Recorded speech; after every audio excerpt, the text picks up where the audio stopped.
राम राम रामकृष्ण हरी. कसे तुम्ही सगळे? आम्ही पण सगळे व्यवस्थित आहोतच म्हणायचं व्यवस्थित, कारण तुम्ही बघितलं असेल परवा आपण जया आजीला नेऊन ॲडमिट केलं. बरी आहे आता तिची तब्येत. परवा CT स्कॅन MRI सगळं काही तिचं केलेलं आहे आणि बरी आहे. म्हणजे डॉक्टरांचं म्हणणं आलं की परत तिला थंडीमुळं आणि ती पहिलंच खूप वीक होती.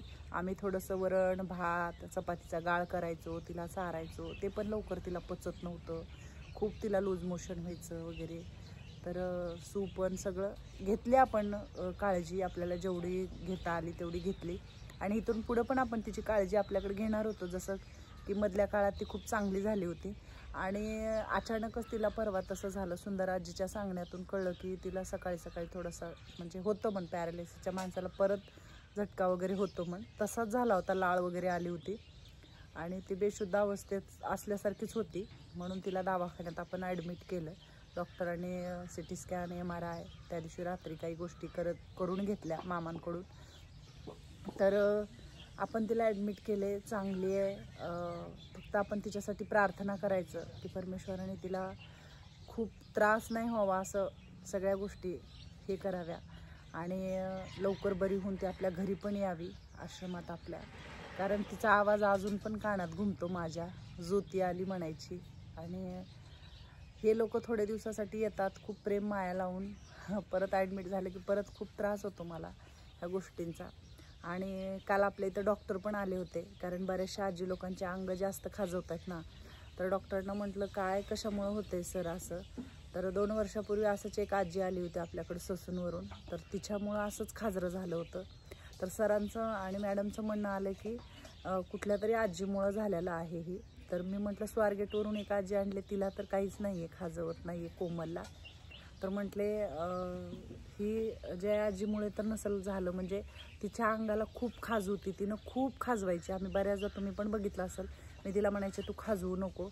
तर तिचं इन्फेक्शन बाकीच्या लोकांना झालं असेल असं वाटतंय आम्हाला, की ह्या बाकीच्या सगळ्या आजी लोकांना झालं असेल. पण ठीक आहे, काही माहिती नाही. पण मी विचारलं म्हटलं दुसऱ्या कुठल्या गोष्टीमुळं झालं आहे का सर असं. तर नाही म्हटले, हे खाजरं इन्फेक्शनचं आहे, वेगळं आहे. लगेच डॉक्टरांना कळतं हे माणसांमुळं झालेलं आहे.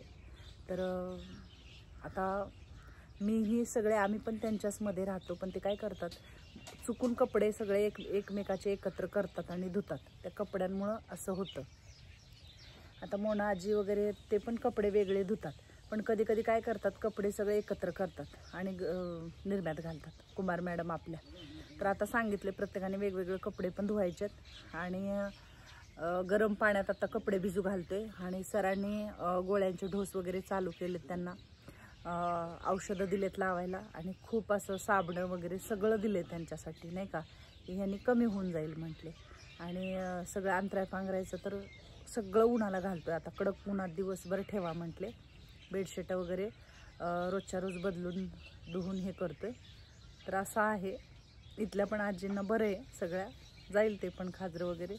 जया आजीचं बी बघू काय होतंय ते. काल जाऊन आले म्हणून काल जरा व्हिडिओ आला नाही. 1-2 ठिकाणी दुसऱ्या ठिकाणी पण जायचं होतं आणि खरं तर जया आजीकडे पण गेले होते सगळं. तर तुमच्या सगळ्यांचे आशीर्वाद राहू द्या असंच आणि प्रार्थना करू आपण तिच्यासाठी सगळेजण. नमस्कार केलं का? हा, कोण आलंय तुम्हाला भेटायला? केलं का चेक तुम्हाला? केलं. तर सगळ्यांना असं सांगितलं ना खाजरं वगैरे लागले म्हणून.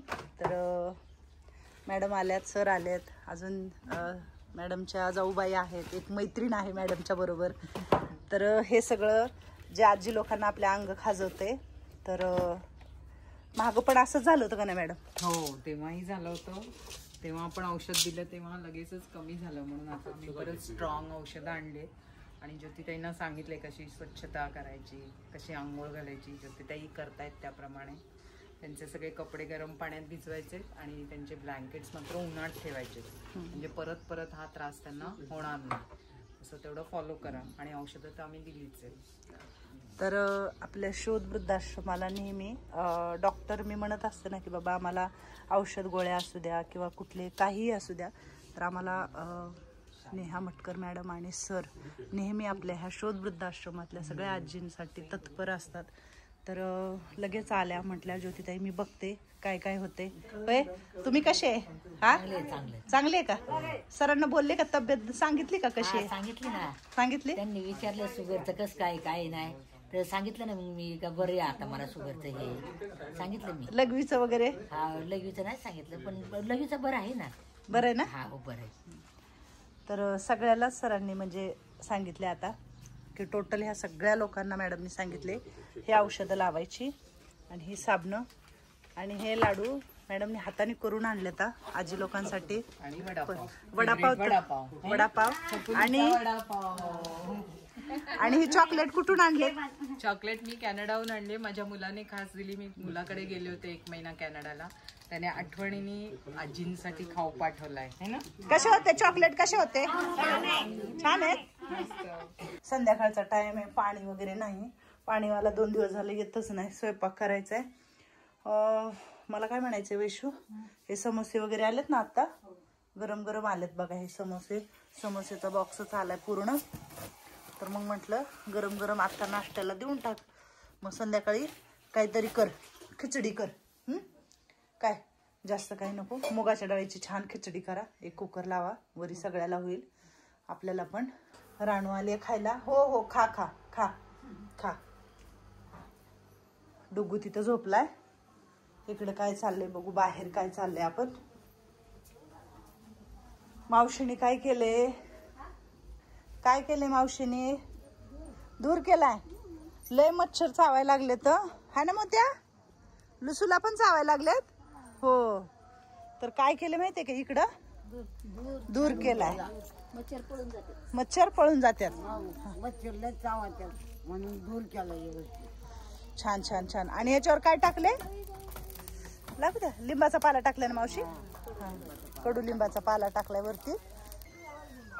काय झालंय? काय झालं? मी येते. लुसू काय झालंय तुमचं? काय चाललंय? हा, काय होते? मच्छर चावतायत? मच्छर तिचं चाललाय ना आरडाओरडा. तुला काय सुटून जाते? 2 तास खेळत बसायची कवर मी रातभर. बाहेर फिरते गावात नाही. वाघांची दम जमली की माझ्या खाली बघ कशी सांगते. 10 वाजून 12 वाजून खेळतात आम्ही. मस्त खेळत माय लेकर. मग त्यांची तो इकडे चल म्हटलं तरी येत नाही, इकडून चल म्हटलं तरी येत नाही. काय करावं मॅडम? वायचकून जाते. आता ती कुत्री येतं बघ. आता काय जाते म्हटलं तरी ती येत नाही माझ्या. काय करायचं मग या अशी तुला म्हटलं मी नाही सोडायची. आज तिथून इथं आणली जा आणि तिला तिथंच ठेव. म्हणूनच बघ ना कसं चाललंय आपल्या नावाने. बघ ना, बघ ना कशी नावाने काय बोलतात म्हणून लक्ष आहे सगळं आपल्याकडे. लक्ष गप बसली इथं बांधली की पटकन जाते. आता नाही सोडायचं. आणि त्याच्या पखांडी जातो. दोघं मायलेकांचं चांगलं जमतं बघा खेळायला. हा जमतं ना. पण मग 10 वाजेपर्यंत खेळायचं. आपण चल म्हटलं ना इकडे ये म्हटलं इकडे जात. इकडून ये इकडे जा म्हटलं ते तिकडे जाते. अजिबात येत नाही गाड्यात. काय करू मग? खेळ चालू असतो. लय वाईटकून जाते मी. नकोच वाटत. नाही नाही, आता काय कर माहितीये का, तिला मच्छर चावत असते माहितीये का, म्हणून तर कालवा वळवळ करते. खाजायचं झाले प्रसाद काय खाली आणावं लागेल. जरा टाइम झाला मी येते तिला. बरोबर अंग खाजायचं कमी झाले का आता? अंग खाजवायचं कमी झालं का? हा, गोळ्यानी बरं वाटतंय का? बरं वाटतं. चांगलं वाटतंय ना? व्यवस्थित. तर आजच दुपारी आहे ना, म्हणजे सर आले होते, त्यांनी मलम वगैरे सगळं दिले. बरं वाटतं. पण मला इथं येत झालंय लागलेलं आहे. इथं मलम लागला. काय लागले? असं खरखटलेलं. काय बाय हाणून घेत नका जाऊ ग कुंभार. का असं करता तुम्ही? एका जागेत बसत जावा जरा. त्या वत्सल आजीनी पण हाणून घेतले. पण ती मलमाने बरोबर आहे. तर आपले काम चालूच होते. आपण नाही. पण काय तुला सांग बर, आता कामाला एवढे 17चे 60 माणसं आहेत. आपण धुणं धुवायचं भांडी घालायचं काय होत नाही. पण त्याला मलम असं बरं होत. मलम लाव.